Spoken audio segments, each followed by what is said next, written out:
قوموں کی بقا اور تحفظ اب جناب والا قلم کے ذریعے ہی سے حاصل ہو سکتا ہے، اور قوموں کا بقا اور قوموں کا تحفظ مدرسوں کی ٹوٹی چٹائیوں پر ہی محدود ہو کے رہ گیا ہے۔ اللہ پاک جل وعلا جل مجدہ کریم نے ماہ مقدس ماہ رمضان مبارک کی شان و عظمت، رفعت و بلندی بیان کرتے ہوئے ارشاد فرماتا، یا ایھا الذین آمنو، اے ایمان والوں، کتب علیکم الصیام، اے ایمان والو تم پر روزے فرض کر دیے گئے، کما کتب علی الذین من قبلکم، جیسے کہ فرض کیے گئے تم سے پہلے والی امتوں پر۔ یعنی روزے پہلے ایسا نہیں ہے کہ روزے صرف ہم پر فرض کر دیے گئے، ایسا نہیں ہے، بلکہ اللہ پاک جل وعلا جل مجدہ کریم نے قرآن مقدس و معطر میں فرمایا کہ جیسے پہلے امتیں تھیں، وہ موسیٰ کی امت ہو، عیسیٰ کی ہو، آدم کی ہو، یا آدم سے لے کر کے عیسیٰ تک تمام انبیاء کرام علیہم الصلاۃ والتسلیم تشریف لائے، 1,24,000 یا 2,24,000 کم و بیش انبیاء تشریف لائے اس دار فانی پر۔ تو اللہ پاک جل وعلا نے وہی فرمایا، کتب علیکم، تم لوگوں پر فرض کیے گئے روزے، کما کتبہ، جیسے کہ فرض کیے گئے تم سے پہلے امتوں پر۔ یعنی اللہ جل وعلا جل مجدہ کریم ہمیں آگاہ کر رہا ہے، ہمیں تسلی، لوگوں تم پر جو رمضان فرض کیے گئے یہ پہلی امتوں پر بھی فرض تھے، لیکن انداز الگ الگ تھا، انداز جدا گانا تھا، ان کے پر فرضیت کا انداز الگ تھا، ہمارا فرضیت کا انداز الگ ہے۔ کسی یہ ہمارے رمضان مقدس کے روزے اللہ پاک جل وعلا نے محبوب کریم کی ادا پر عطا فرما دیے ہیں۔ ایک تو یہ فرض ہے، اس کا ہمیں ثواب مل رہا ہے، دوسرا یہ کہ اس کی فضیلت بڑی ہے، مرتبہ بڑا، رفعت بڑی ہے، تو ثواب اللہ ہمیں ایک کے بدلے 70 والا عطا کر رہا ہے۔ اور یہ ساری چیزیں ایک طرف ہے، بندہ کرتا تو ہے ہی ہے یہ کہ ہمیں ثواب زیادہ مل جائے، عبادتیں زیادہ ہوں، اور اس عبادتوں پر ڈھیر سارا ثواب بھی عطا ہو جائے۔ بندہ کرتا تو اسی لیے، یہ اپنا اپنا معاملہ۔ مجھے اگر پوچھا جائے عقیدت کی بنیاد پر جناب والا کہ تو نے کس لیے رکھنا ہے، تو ہمارا اہل سنہ کا یہ عقیدہ ہے، اور عشاق کا یہ عقیدہ، عاشق تو یہی کہتے ہیں کہ ہم نے رمضان کے بھی روزے اس لیے رکھ رہے جناب والا کہ میرے مصطفیٰ صلی اللہ علیہ وسلم کی سنت ہے۔ فرض بالکل صحیح، بڑی فضیلت ہے فرض کی، میں انکاری نہیں، لیکن یہ روزے 10 شعبان المعظم سن 2 ہجری میں فرض کیے گئے۔ آقا صلی اللہ علیہ وسلم کو مکے سے جب مصطفیٰ نے مدینہ تشریف لے آئے، ہجرت کر لی ہے، 2 سال ہو گئے مدینہ شریف میں۔ اب آقا صلی اللہ علیہ وسلم غار حرا میں جب جاتے تھے تو مصطفیٰ غار حرا میں جاتے اور وہاں پر آپ روزے رکھتے تھے اللہ کی رضا حاصل کرنے کے لیے، آپ نے روزے رکھے۔ یہ مصطفیٰ کا روزے رکھنا یہ اسی مہینے میں تھا، رمضان کے مہینے میں، کہ اس وقت جب مصطفیٰ روزے غار حرا میں رکھ رہے تھے، اللہ کی عبادت کر رہے تھے نکل کر کے، تو اس وقت مہینے جو چل رہا تھا، موسم جو چل رہا تھا وہ گرمیوں کا موسم تھا، اور رمضان یہ بنا رمضان سے ہے، اس کا معنی بھی گرمی ہے، جلانا معنی، مٹانا، دفع کرنا معنی ہے۔ تو اسی موسم میں مصطفیٰ عبادت کر رہے تھے، اللہ پاک جل وعلا کو نبی کے روزے رکھنا اور عبادتیں اور ریاستیں کرنا اتنا پسند آ گیا کہ اللہ پاک جل وعلا نے مصطفیٰ کی امت پر مصطفیٰ کی ادا کو فرض بنا کر کے روزوں کی شکل میں فرض کر دیا ہے۔ تو ہم نے تو اس لیے روزے رکھتے ہیں کہ میرے مصطفیٰ کی ادا ہے، میرے نبی کی سنت ہے، میرے مصطفیٰ نے رکھا ہے، بس جناب والا ہم نے اسی لیے روزے رکھنا ہے، اور یہ بوجھ کی بات نہیں ہے، اللہ انعام بھی کثرت سے عطا فرماتا ہے۔ ایک یہ بات، دوسری یہ بات کہا تم پہ روزے فرض کر دیے گئے جیسے پہلے امتوں پہ فرض کیے گئے تھے۔ اب پہلی امتوں پہ جو مصطفیٰ جان رحمت صلی اللہ علیہ وسلم سے پہلے امتیں تھے ان پہ روزے، لیکن ثواب کا یہ معاملہ نہیں تھا وہاں۔ اب اللہ پاک جل وعلا کے پیارے محبوب دان غیوب صلی اللہ تعالی علیہ وسلم کی حدیث سنیں، اسی کی تفسیر کے تحت میں اللہ کے حبیب نے پچھلے جمعے میں آپ کو بتایا تھا، کئی چیزیں بتائی تھی، انہی میں سے ایک جملہ تھا ولا یرفس ولا یجہل. نے بتایا تھا کہ جب رمضان مقدس آنے والا مہینہ ہوتا ہے، جب آتا ہے تو اللہ تعالیٰ یستفتح ابواب السماوات، اللہ آسمان کے دروازے کھول دیتا ہے، جنت کے دروازے کھول دیتا ہے، جہنم کے دروازے بند کر دیتا ہے، وزلزلت الشیاطین، اور شیطانوں کو جکڑ دیتا ہے، قید کر دیا جاتا ہے.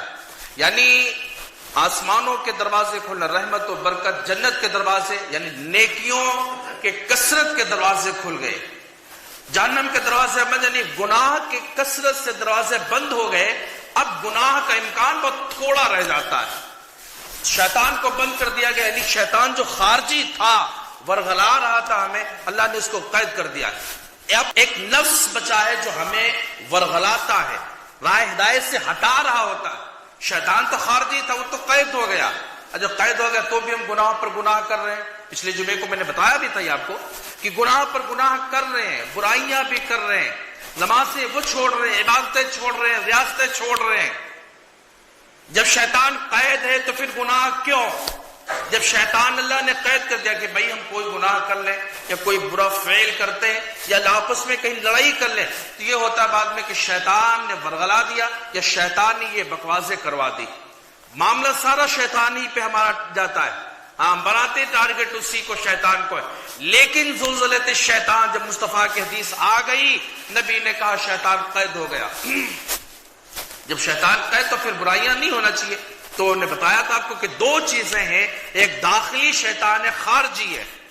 ہاں، ایک داخلی ہے، خارجی. خارجی جو تھا باہر تھا اس کو تو قید کر دیا گیا، اور داخلی جو شے ہے جو ہمیں گمراہی کی طرف لے جاتی ہے، ورغلاتی ہے، ہمیں فساد برائیوں کی طرف لے جاتی ہے، وہ ہمارا خود کا نفس ہے. اس نفس کو قابو کرنے کے لیے، کنٹرول کرنے کے لیے اللہ پاک جل وعلا نے ہمیں رمضان کے روزے عطا فرمائے. اب آقا صلی اللہ علیہ وسلم فرماتے کہ رمضان کے روزے رکھو، ولا یرفس ولا یجہل، کوئی فضول کلام نہ کرے، کوئی لڑائی نہ کرے، جھگڑا نہ کرے، فساد نہ کرے. اور یہ رمضان کے روزے رکھ کر کے میری صفتوں میں شامل ہو جاؤ کہ صبغۃ اللہ، اللہ کا رنگ ہوتا ہے.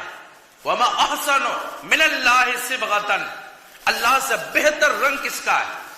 رنگ سازوں کے پاس دوڑنے والوں کہ کسی کا رنگ چڑھ جائے، ہم کہیں بھاگے بھاگے گھوم رہے جناب والا، رنگ چڑھانے کے لیے، رنگ چڑھانے کے لیے بھاگے بھاگے گھوم رہے، کہیں کہیں جا رہے، کہیں کہیں جا رہے. ہم نے کہا رنگ اگر چڑھانا ہے تو اللہ کی بارگاہ میں آ جا. اللہ سے بہتر رنگ ساز کون ہو سکتا ہے؟ یہ رمضان کے تعلق سے اللہ نے فرمایا ہے وَمَا أَحْسَنُ مِنَ اللَّهِ صِبْغَةً، اللہ سے بہتر رنگ ساز کون ہے، رنگ چڑھانے والا کون ہے. اچھا، رنگ چڑھنے کا مطلب پھر کیا ہے؟ جو میں نے حدیث پڑھی اسی کے تحت بالکل گفتگو کر رہا ہوں. بات شاید آپ کو ڈفرنس لگے ادھر ادھر کہ بات کٹ رہی ہے، لیکن کٹنا نہیں ہے، آخر میں آپ کو بات بالکل نتیجے پہ آ جائے گی. بات سنیں، اللہ پاک جل وعلا جل مجدہ کریم نے جو فرمایا صبغۃ اللہ، اللہ کا رنگ چڑھا لو. کس میں؟ رمضان مقدس میں. ولا یرفس ولا یجہل، حدیث رسول اللہ کہتے ہیں برائیاں نہ کر، بدبختیاں نہ کر، برے فعل نہ کر، اللہ کے رنگ اپنے اوپر چڑھا لے. رنگ چڑھانے کا مطلب کیا ہوتا ہے؟ قرآن مقدس کی آیت کریمہ تو قرآن جب ہے رنگ چڑھانا ہے تو اللہ کا رنگ چڑھے کیسے اور اس کا مطلب کیا ہوتا ہے؟ تو کہتے ہیں کہ جناب والا اللہ کا رنگ چڑھانے کا مطلب اللہ اپنے بندوں سے فرماتا ہے کہ روزے رکھو. روزہ ماہ مقدس ماہ رمضان جب آ گیا تو اس مہینے میں روزے رکھنا ہے. آپ ایسا نہیں ہے کہ کبھی کھائیں ہی نہ، لا تشرب ولا تأکل، تم کبھی کھاؤ ہی نہ، کبھی پیو ہی نہ، یہ ہو ہی نہیں سکتا ہے. تو ایسا کرو، تم صبح صادق میں کھا لو اور پھر پورا دن کھانے اور پینے سے اور جماع سے باز رہنا، پورا دن کھانے پینے سے باز رہنا، پورا دن مت کھانا. جب اتنا نہیں کھاؤ گے 13-14 گھنٹے تو آپ میری ایک صفت میں، میرے رنگ میں شامل ہو جاؤ گے. میری صفت میں آؤ گے تو میرا رنگ تم پہ چڑھ جائے گا. وہ صفت خدا ہے کیا؟ جس صفت میں ہم خدا کے ساتھ شریک ہو رہے. یہ شریک ہونا اشتراک کے معنی میں ہے، یہ نہیں ہے کہ ہم اللہ کے شریک ہو جائیں گے. یہ اللہ اپنا کسی کو شریک بناتا ہے، اللہ کے کوئی شریک نہیں ہے. لیکن دیکھو یہ اشتراک کا معنی پایا جاتا ہے. جو چیز خدا میں ہے وہی چیز خدا اپنے بندوں میں دیکھنا چاہتا ہے، اور یہ خدا کے لیے جائز ہے، بالکل جائز ہے. ہم دن بھر روزہ رکھ رہے ہیں، ہم نے کوئی کھانا نہیں، اتنا دن ہوا ہے، کوئی پانی کا ایک لقمہ قطرہ تک نہیں، کھانے کا ایک لقمہ تک نہیں ہے. یہ صفت جو ہے وہ اللہ پاک جل وعلا کی بھی صفت ہے. کیا ہے صفت؟ اللہ پاک کھانے سے پاک ہے، اللہ کھانا نہیں کھاتا ہے. اللہ پینے سے پاک ہے، بالکل نہ اللہ کھانا کھاتا ہے نہ اللہ پانی پیتا ہے. کھانے پینے ان چیزوں سے پاک ہے، اور نہ کھانا نہ پینا یہ خدا کی صفت ہے، اللہ کی صفت خاصہ ہے، صفت رب عز و جل کی. اللہ کہتا ہے میرے بندو دن بھر بھوکے رہو، دن بھر کچھ نہ کھاؤ پیو، تاکہ تم میرے رنگ میں رنگ جاؤ اور میری صفت میں تمہارا اشتراک ہو جائے. اب دیکھیں یہ اللہ پاک جل وعلا فضیلت کتنی دے رہی، بندوں کو روزے داروں کو اپنے بازوں میں کھڑا کر رہا ہے. ایک یہ رنگ ہے. دوسرا یہ کہ اللہ کہتا ہے کہ شام میں کھڑے ہو جاؤ عبادتوں کے لیے، قیام اللیل کریں، عبادتیں کرتے رہیں، بیدار رہیں. اس میں جب بیدار رہیں گے تو اللہ کا رنگ چڑھ جائے گا کہ اس میں کیا اللہ کا رنگ ہے، اللہ کی صفت کیا ہے. ایک صفت خاص ہے خدا یہ ہے، اللہ کی صفت ہے کہ اللہ سونے سے پاک ہے. کس کو نہ تو نیند آتی ہے اور نہ اس کو اونگ آتی ہے. اللہ سونے سے پاک ہے، سونے سے پاک ہے، اونگنے سے پاک ہے. تو اللہ جب تم راتوں کو کھڑے ہو کر کے رب کی عبادت کرنے لگ جاؤ گے، اللہ کی ریاست کے لیے کھڑے ہو جاؤ گے اور سونا بند کر دو گے، اونگنا بند کر دیں گے، تو اللہ پاک جل وعلا کہتا صبغۃ اللہ وما احسن من اللہ صبغہ، یعنی اللہ کا رنگ ہی بہتر رنگ ہے. اللہ کے رنگ میں رنگ جاؤ تو اللہ کے رنگ میں رنگ جاؤ گے، صفت خاصہ میں اشتراک ہو جائے گا. اللہ تمہیں اپنے قرب عطا فرما دے گا. یہ رمضان مقدس کا مہینہ مقدس ہے. حضرت عبداللہ ابن عمر رضی اللہ تعالیٰ عنہ، دیکھو محبوبوں کی ادائیں ہوتی ہیں، بات یہ محبوبوں کی ادائیں ہیں، ان اداؤں پر ہم نے عمل کرنا ہوتا ہے. حضرت عبداللہ ابن عمر رضی اللہ تعالیٰ عنہ ایسا میدان میں کوئی میدان تھا، اس میدان میں سے اونٹنی ہاں کرے، آگے آگے لے کے چلنے، اونٹنی گھما رہے. کسی صحابی رسول نے پوچھا یہ کیا ہے، یہ کیا کر رہے ہو، کوئی ایکسرسائز ہے یا کوئی اور طریقہ ہے؟ تو کہا نہ ہم یہ نہیں جانتے کہ کیوں یہ کر رہے ہیں، ہمیں نہیں پتا ہے ہم نے کیوں کرنا، یہ میں نے صرف اس لیے کر رہے ہیں کہ یہ کام میرے مصطفیٰ نے کیا ہے. تو جو کام اللہ کے حبیب نے کیا ہے، مصطفیٰ کی ادائیں ہیں، ان اداؤں پہ امت کو عمل کرنا عین ثواب ہوتا ہے. تو ہم نے تو جناب والا رسول اللہ کے اپنے یاد کے محبوب کریم صلی اللہ علیہ وسلم رؤوف الرحیم کی اداؤں پر عمل کرنا، اور یہ رمضان کے روزے مصطفیٰ کی اداؤں پر ہمیں رکھنا. اللہ پاک جل وعلا ڈھیروں ہمیں ثواب عطا فرمائے گا. تو آیت کریمہ کے تحت اب اللہ کے پیارے محبوب دار غیوب منزہ الغیوب صلی اللہ تعالی علیہ وسلم نے ارشاد فرمایا، حدیث پاک ہے، مصطفیٰ فرماتے ہیں الصوم جنۃ، روزہ یہ ڈھال ہے. روزہ کو مصطفیٰ کریم صلی اللہ علیہ وسلم ڈھال فرمایا. اب اللہ عز و جل کے محبوب کریم صلی اللہ علیہ وسلم نے ایک یہ حدیث، دوسری چیز حدیث فرماتے ہیں کہ الصوم لی وانا اجزی بہ. مصطفیٰ جان رحمت نے فرمایا کہ اللہ پاک جل وعلا فرماتا ہے یہ بات کہ روزہ میرے لیے، اجزی بی، میں ہی اس کی جزا دیتا ہوں. ایک میں کہ میں ہی اس کی جزا ہوں، یعنی روزہ بندہ رہتا ہے تو میرے لیے رہتا ہے، اور میں ہی اس رمضان مقدس کی جزا، جو روزہ رہ رہا ہے میں اس کی جزا. ہم نے کہا اگر روزہ اللہ کے لیے ہے اور یہ روزہ رکھنا خود خدا جزا ہے، تو پھر اس سے بڑا انعام و اکرام اس دنیا میں اور ہمیں کیا چاہیے؟ کائنات عالم میں کوئی انعام و اکرام نہیں چاہیے اگر اللہ مل جائے. یہ تو سب سے بڑی فضیلت ہے، پھر اللہ ہی دیتا ہے. اب بات یہ جناب والا یہاں پر ٹھہر کر کے ہے کہ روزہ ہم رکھتے ہیں اللہ کی رضا کے لیے، روزہ ہم نے رکھنا ہے خدا کے لیے، اور خدا تعالی ہمیں اس پر انعام و اکرام عطا فرمانا ہے، اس نے ہمیں جزا دینا ہے. اگر کسی بندے کو بھائی ہم روزہ یا عبادات اور ریاضات کیوں کرتے ہیں؟ ثواب کے لیے کہ ہمیں جنت ملے گی، ثواب کے لیے ہم کرتے ہیں کہ اللہ تعالیٰ ہمیں جنت دے گا. اب اگر اس پر کوئی یہ واضح ہو جائے بات کہ جنت نہیں ملنا، جہنم ملنا، تو کون آئے گا عبادت کے لیے؟ اور کون روزہ رکھے گا جناب والا؟ کون پورا دل لگائے گا؟ کوئی نہیں لگائے گا. ہم نے سارے کام کرنا ہے اللہ کی رضا کے لیے. اگر بندے کا مرتبہ بڑھ جائے. ورنہ ہم نے کام کرنا ہے حصول جنت کے لیے، روزے رکھنا ہے حصول جنت کے لیے، عبادات و ریاضات کرنا ہے حصول جنت کے لیے، جنت حاصل ہونے کے لیے. اللہ پاک جل وعلا جل مجدہ کریم فرماتا ہے روزوں کے تعلق سے یہ اہم العبادات ہے. ہاں، تمام مہینوں کا سردار رمضان کا مہینہ ہے اور تمام دنوں کا سردار اللہ پاک جل وعلا نے جمعہ کے دن کو بنایا ہے. تو اس رمضان میں اللہ تعالیٰ بڑی برکتیں، رحمتیں اور مغفرتیں نازل فرماتا ہے اور ثواب خود رب دیتا ہے. دیکھو اس پر اللہ پاک جل وعلا نے خود دینا ہے. ہم نے یہ کہنا ہے کہ بتائیں اگر کوئی بادشاہ کے پاس جائے اور بادشاہ خود انعام اکرام دے تو کہ جناب والا وہ بادشاہ ہو پھر بھیڑ بکریاں دے گا ہمیں، یا کوئی ادنا چیزیں چھوٹی چھوٹی چیز انعام و اکرام میں دے گا؟ بالکل نہیں. بادشاہ ہے، بندہ جس کیٹیگری کا ہوتا ہے ویسا انعام و اکرام دیتا ہے. جس کیٹیگری کا ہوتا ہے، جس حیثیت کا ہوتا ہے، جس مرتبے کا ہوتا ہے، اس مرتبے کا وہ انعام و اکرام دیا کرتا ہے. ہاں، بندے کو یہی تو سمجھنا ہوتی جناب والا. کسی بندے کے پاس پہنچو اور اس کے بعد وہ جب نکالتا اپنی جیبوں سے یا کوئی بھی انعام و اکرام دے یا آپ پر جناب والا تہذیب و تمدن کے ساتھ پیش آوے، اسی باتوں سے، اس کے پیش آنے سے یا اس کے لین و دین کے ذریعے سے اس کا مرتبہ بھی پتہ چلتا ہے اور اس کی خاندانی شرافت کا بھی پتہ چلتا ہے. اگر بندہ خاندانی شرافت کا اچھا نہیں ہے تو پھر وہ آپ سے جناب والا کیسے اچھی طرح سے پیش آ سکتا؟ نہ، اس کے اندر شرافت ہے ہی نہیں.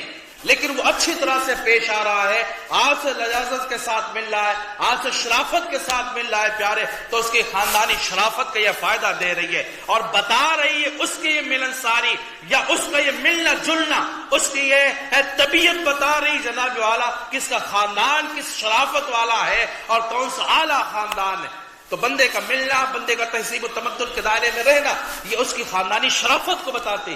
اور ایسے ہدیہ کرنا، تحائف دینا، انعام و اکرام سے نوازنا بندے کی کیٹیگری کو بتاتا ہے، اس کی حیثیت کو بتاتا ہے، اس کے مراتب کو واضح کرتا ہے. اب بندہ کوئی بادشاہ ہو اور وہ چھوٹا سا انعام دے، جانور بھیڑ بکریاں دے، تو پھر یہ تو جناب والا پتہ ہی نہیں چلتا ہے کہ یہ بادشاہ ہے یا کوئی ایسے چرواہوں میں سے کوئی چرواہا ہے، چرواہے کے پاس پہنچے تو بھیڑ بکریاں دے گا. یا کوئی جناب والا کپڑے ساز، کپڑے والا آدمی ہے، اس کے پاس پہنچے وہ کپڑے انعام میں دے، جو اس کے پاس جو ہوگا گھر بندہ وہی انعام میں دیتا ہے. اگر کوئی اچھا بادشاہ ہے تو بادشاہوں والا انعام دیتا ہے، ہیرے دے، جواہرات دے، زر انعام میں دے گا. ایسے اللہ جل مجدہ کریم ملک العلام ہے، ملک الملک، تمام بادشاہوں کا اور پوری کائنات کا وہ مالک ہے، بادشاہ ہے، حاکم ہے، حکمراں ہے. اللہ پاک جل وعلا سے بڑھ کر کوئی نہیں ہے. ہم نے کہا جناب والا جب ہم نے روزہ رکھنا ہے اور اس کی جزا خدا دینا ہے پھر کیا بات ہے، اللہ انعام اتنا دے گا کہ میرے سنبھالے نہ سنبھالا جائے گا، انعام اتنا بڑا دے گا. اللہ پاک جل وعلا نے اسی لیے تو روزے عطا فرمائے انعام و اکرام دینے کے لیے. ایک حدیث پاک میں نے پڑھا ہے، زمانے ہو گئے کہ یہ جو رمضان کا مہینہ آتا ہے اس کی ہر شب میں یعنی روزہ افطار کے ٹائم میں اللہ پاک جل وعلا جل مجدہ کریم 10 لاکھ ایسے گنہگاروں کی مغفرت فرماتا ہے جن پر جہنم واجب ہو چکی ہو. یہ جو ماہ مبارک چل رہا ہے 10 لاکھ لوگوں کی مغفرت فرما رہا ہے. کہنا جناب والا یہ کہ اللہ جل وعلا جل مجدہ کریم کی رحمت عام ہو رہی ہے، اللہ پاک جل وعلا اپنا فضل فرما رہا ہے، اللہ عنایتیں کر رہا ہے. پھر جناب والا بیٹھے نہیں گھروں پر، آپ چین کی نیندیں مت سوئیں، ماہ مبارک مل گیا، اللہ کی عبادت و ریاضت کر لیں اور 10 لاکھ لوگوں میں اپنا بھی نام لکھوا لیں. یہ انعام چل رہا ہے، آفر چل رہا ہے. کوئی ضروری نہیں ہے کہ آنے والا رمضان تمہیں پھر ملے گا، آنے والا ماہ مقدس تمہیں پھر ملے گا، کوئی ضروری نہیں ہے. خیر فضائل رمضان کثرت سے ہے، اس پر گفتگو کیسے کی جائے. چند مسائل شرعیہ بھی ہیں، مسائل پہ گفتگو کر لیں تو بہتر بھی ہوتا ہے. لیکن آنے والے جمعے میں انشاءاللہ مسائل ہی پہ بتاؤں گا مسائل شرعیہ کیا ہیں، اور آپ سیکھا بھی کریں مسائل شرعیہ، پوچھا کریں مسائل کیا رمضان کے، روزوں کے مسائل کیا ہیں، رمضان میں کن چیزوں سے روزہ ٹوٹتا ہے، کن چیزوں سے روزہ نہیں ٹوٹتا ہے، کن چیزوں سے مکروہ ہوتا ہے، کن چیزوں سے کفارہ لازم آتا ہے. یہ ضروری مسائل ہیں. ایک مسئلہ بڑا عام مسئلہ چلتا ہے الٹی کا تعلق سے ہے کہ کسی بندے کو اگر الٹی ہو جائے تو وہ پھر کہتا ہے کہ روزہ ٹوٹ گیا. بعض لوگوں نے اس پر مسئلہ پوچھا گیا تو کچھ لوگوں نے یہ مسئلہ رکھا کہ اگر الٹی ہو گئی ہے اور وہ منہ بھر کے ہے تو روزہ ٹوٹ گیا. ہم نے کہنا یہ شریعت کا مسئلہ صحیح سیکھ لے. الٹی ہو چاہے منہ بھر ہو یا بالٹی بھر کیوں نہ ہو, روزہ آپ کا نہیں ٹوٹے گا. روزہ تب ٹوٹے گا جب الٹی خود کی جائے. اگر خود سے ہو رہی ہے تو آپ اس میں دخل نہیں ہے. آپ کا جب دخل ہی نہیں ہے تو پھر روزہ ٹوٹنے کا کوئی سوال نہیں ہے. ہاں اگر آپ نے انگلیاں وغیرہ ڈال کر کے کوئی شے وغیرہ ایسے حلق میں ڈال کے الٹی کی اور پھر وہ الٹی اتنی ہوئی کہ حلق بھر جائے یعنی منہ بھر رہا ہے تو پھر آپ کا روزہ ٹوٹے گا, ورنہ روزہ نہیں ٹوٹے گا. آئی ڈراپس وغیرہ تو آنکھوں کے تعلق سے ہے. پہلے مسائل اور چونکہ تحقیق ہو رہی ہے جدید مسائل پر, ریسرچ ہو رہا ہے, اس اعتبار سے اطباء کا یہ قول ہے کہ یہ آنکھ منفذ ہے معدے کا, یعنی آنکھ روٹ ہے معدے تک جانے کا ذریعہ. آنکھ میں کوئی چیز آپ ڈالیں گے حلق میں ذائقہ محسوس ہوگا, حلق میں محسوس ہوگا تو یہ روٹ ہے. چونکہ روٹ ہونے کی وجہ سے وہ معدے تک پہنچے گا, اس کا ذائقہ, اس کا احساس اور اس کا مزہ, اس کی بو رمزہ یہاں تک پہنچے گی. تو پھر اس اعتبار سے آپ کو آپ کا روزہ جناب والا ٹوٹ جائے گا. اس سے پرہیز کیا کریں. کان میں اگر پردہ ہے کسی بندے کا, پھٹا نہ ہو پردہ, دوائی وغیرہ ڈال لے گا تو روزہ درست ہے. لیکن اگر پھٹا پردہ کان میں دوائی ڈالے گا تو روزہ ٹوٹ جائے گا. بعض علماء ہمارے اس طرف گئے کہ کان میں بھی دوا ڈالنے سے روزہ ٹوٹ جاتا ہے. احتیاط کیا جائے. پھر ناک وغیرہ یہ منفذ ہے, روڈ ہے, منہ منفذ ہے. ہاں ان چیزوں کا بالکل جو ہے آپ کو احتیاط بھی کرنا ہے. روزان کے روزے کے تعلق سے روزہ رکھ. اطیب الصائم, بندے کی منہ کی بو, احب عند اللہ من ریح المسک, مشک سے, کستوری سے بھی اللہ تعالیٰ زیادہ پسند فرماتا ہے. اب دن چل رہا ہے نا, شایع دن ہو رہا ہے, ہمارے منہ سے ایک بو نکلتی, اس کو بدبو کہہ لیں آپ. اس پر کلام کیا جائے بڑا لمبی چوڑی بات ہے. بدبو کیسے ہے اور خوشبو کیسے ہے؟ جو تعفن ہوتا ہے اندر سے ایسا نا, یہ گیس وغیرہ یا منہ سے پھر بو آتی ہے, تو یہ جو ہمارے منہ سے بو نکل رہی, اللہ پاک جل وعلا اس بو کو, بدبو کو بھی اللہ پاک جل وعلا عرب سے کلام کرا. اہل عرب سے, ہم سے نہیں کلام کیا اس نے. اہل عرب سے کلام کیا. عرب میں اس وقت کستوری سب سے زیادہ پسند کی جاتی تھی, بڑی اچھی خوشبو تھی. کستوری بڑی اچھی خوشبو تھی, وہاں پر کستوری پسند کرتے تھے. تو اللہ نے اسی کو فرمایا. محبوب کریم نے اللہ کا یہ قول کہ روزہ دار کے منہ کی جو بدبو نکلتی ہے, بو, یہ گیس وغیرہ کے تعلق سے اسے, تو لوگ سامنے کوئی بول دے تو پھر بدبو محسوس ہو رہی ہے. یہ بو جو ہے اللہ پاک جل وعلا کہتا عرب والوں تمہاری کستوری سے زیادہ مجھے پسند ہے. یہ فضیلت بندے کی ہے روزہ داروں کی. جب اتنی اللہ فضیلتیں دے رہا ہے تو پھر آپ اللہ پاک جل وعلا کے قول و فعل کو مانیں, جناب اللہ قول کو, اور رسول اللہ صلی اللہ علیہ وسلم کے قول پر عمل کریں. رمضان کے روزے رہیں مصطفیٰ کی ادا و سنت سمجھ کر کے, اور 70 فرضوں کا ثواب یا 70 روزوں کا ثواب ہو تو اللہ پاک جل وعلا مصطفیٰ کے ضمن میں تمہیں عطا فرما دے گا. بہرحال جو مسائل شرعیہ ہوں, آپ کے جو بھی مسائل شرعیہ ہوں اور تردد میں آ رہے ہوں, آپ ان پر گفتگو کیا کریں, پوچھا کریں سوال. سحری ہے, سحری سنت آقا صلی اللہ علیہ وسلم کی. اگر کوئی سحری نہیں کھائے گا پھر بھی کوئی بات نہیں, روزہ ہو جائے گا. نہ مکروہ ہوگا جناب والا وہ روزہ, نہ حرام ہوگا روزہ, نہ ٹوٹے گا, کچھ بھی نہیں ہے. افطار کرنے میں جلدی کریں. اذان افطار کے لیے نہیں ہوتی, اذان ہوتی ہے نماز کے لیے, اور افطار ہے ٹائم سے. اتم الصیام الی اللیل, روزہ پورا کرو رات تک. جو ہی دن ختم ہوا, رات کی ابتدا ہوئی, روزہ ختم. اب یہ زیادہ کرنا یعنی تاخیر کرنا یہ کراہیت رکھتا ہے, مکروہ ہے. آپ جناب والا کراہیت نہ کرے, جلدی روزہ افطار کرے. اللہ کے حبیب نے فرمایا جو روزے میں جلد بازی کرتے اللہ تعالیٰ ان پر اپنی رحمتوں کا نزول فرماتا ہے. سحری کرے تاخیر میں, اتنی تاخیر نہ کرے کہ ختم ہو جائے. ہمارے دیہاتوں میں ہوتا ہے کہ اذان ہو رہی, ابھی کھا سکتے, کوئی دقت نہیں ہے. ہاں لیکن ایسا کچھ نہیں. اذان نے کہا نماز کے لیے سحری کا ٹائم پہلے ختم ہو جاتا ہے. بالکل ان چیزوں کا خاص دھیان رکھنا. روزہ پہ رہیں, دن بھر بھوکے رہیں, مطلب کیا رہ جائے گا, کوئی مطلب نہیں ہے. آقا صلی اللہ علیہ وسلم نے اس تعلق سے بھی فرمایا میرا نبی ایسا نبی ہے کہ کچھ چھوڑا ہی نہیں نبی نے. سب کچھ اپنی امت کے لیے بیان کر دیا۔ مصطفیٰ فرماتے بہت سے ایسے ہوں گے روزے دار جو روزے دار ہوں گے، بھوکے ہوں گے، پیاسے ہوں گے، لیکن روزے کا مزہ نہیں ملے گا انہیں، روزے کا ذائقہ ہی نہیں ملے گا۔ بندہ ہنس ہنس کرنے لگ جاتا ہے، بندہ روزے بھی رہ رہا ہے، کچھ برکات بھی نہیں مل پا رہے۔ کمی کہاں ہے؟ خود میں جناب والا کمی ہے، وہ کمیاں صحیح کر لے کہ اندر جو نفس بیٹھا ہے، نفس امارہ، نفس لبامہ، یہ تمہیں جو ہے تباہی کے دانے پر لے جا رہا ہے۔ یہ رمضان مقدس ہے، مغفرت کرائیں، یہ اپنی بخشش کروا لیں اللہ پاک جل وعلا سے، جل مجدُ الکریم کے رحمت مائل بکرم ہے، ہم تو مائل بکرم ہے، کوئی سائل ہی نہیں اور راہ دکھلا میں کسے کوئی راہ رو منزل ہی نہیں۔ اللہ پاک کے رحمت منادی دے رہی، ندا دے رہی ہے، پکار پکار کر کے ہے کوئی مغفرت و بخشش چاہنے والا، ہم سے کہے ہم اس کی مغفرت کر دیں، اس کی بخشش کر دیں۔ اللہ پاک جل وعلا رزق کی ذاتی کر دیتا ہے اس مہینے میں۔ کس لیے کر رہا ہے؟ تمہیں جو اللہ کا کام ہے وہ کر رہا ہے۔ آپ دیکھیں کتنے لوگوں میں خرچ بڑھ رہے ہیں، خرچہ ہو گیا، رمضان چل رہا ہے، بڑے خرچے ہیں جناب والا، تو بڑے خرچ جب ہیں تو یہ آ کہاں سے رہا ہے؟ اللہ نے اس مہینے کا نام ایک شہر الرزق بھی رکھا ہے، رزق کا مہینہ۔ تو اللہ پاک جل وعلا اپنا انتظام کر رہا ہے، تم نے اپنا انتظام کرنا یا نہیں کرنا، اس کے ذمہ دار آپ خود ہیں۔ تو ان چیزوں کا احتیاط کریں، یا دیگر مسائل اپنے عوام الناس علماء سے فضلا سے وہ سیکھیں، لیکن آج پروفیشنل ٹائم میں لوگ دین کی باتیں کرنے لگے، ان سے بھائی مسائل مت سیکھیں، یہ تمہیں گمراہی کے راستے پہ لا کے کھڑا کریں گے، ہدایت نہیں دے سکتے ہیں۔ ہاں، ایک ہوتا ہے دلیل اور ایک ہوتا ہے عشق یا امر، حکم۔ جب حکم آ جائے تو حکم پر عمل کرنا ضروری ہے، اس پر دلیلیں نہیں مانگی جاتی ہیں۔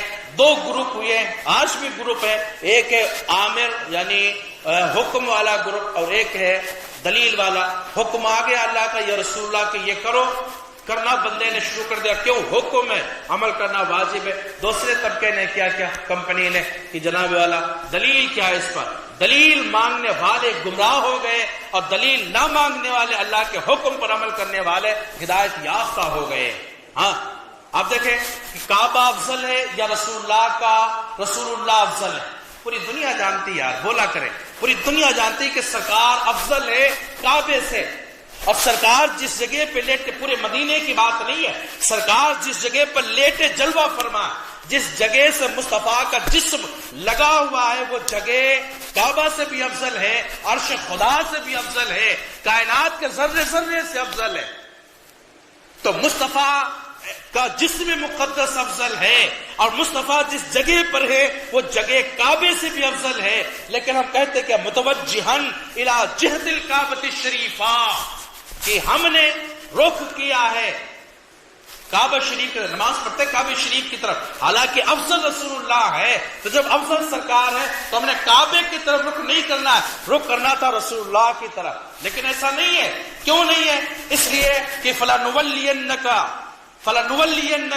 اللہ کا حکم آ گیا یہ کہ اپنا چہرہ محبوب پھیر لو کعبے کی طرف۔